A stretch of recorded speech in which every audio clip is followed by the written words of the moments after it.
makes you think anybody else is going to like them more than you?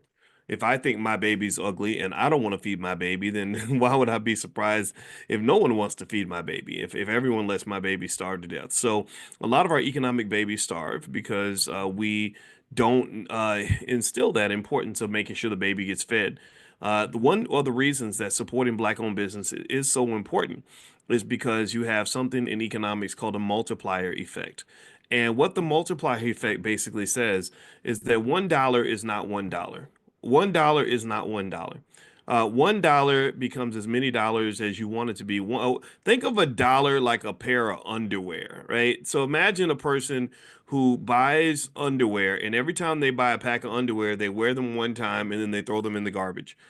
Right, just like I bought me, 3 packs of Fruit of the Looms that got me through 2 3 weeks, and then I'm gonna throw them away, and I'm gonna just buy new underwear every 2 or 3 weeks. I'm just gonna go buy new underwear, right? Think about how much money that person's wasting, right? Think about how ridiculous that sounds to buy clothes or underwear or anything and throw it away. Allen Iverson used to do that. Allen Iverson used to buy clothes in a city, and he literally would just throw away. He'd leave all the clothes in the hotel room and then go buy a whole new wardrobe in the next city, which is crazy. I mean, it's absolutely ridiculous.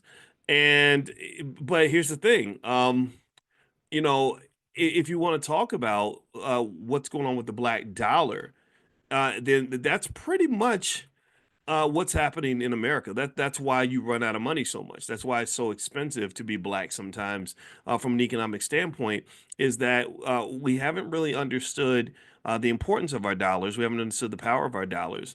And if you want to talk about the power of the black dollar, a lot of the black dollars are lost. A lot of black dollars get lost because the reality is that if you don't if you don't value something, you're not going to protect it. It's that simple. If you don't value what you have, then you're not going to take care of it. Just like if you have a rental car versus a car that you own, you're not going to take care of the rental car like you would your own car. If you talk about a child with low self-esteem, they're not going to value their body. Maybe they become promiscuous because they're thinking that whatever they're giving away to the world is not of value. So we become very promiscuous with our dollars because we have low economic self-esteem. And that low economic self-esteem becomes very costly because that money that could stay in the community, that those dollars, they could be recycled, refueled, reused, redone over and over and over again.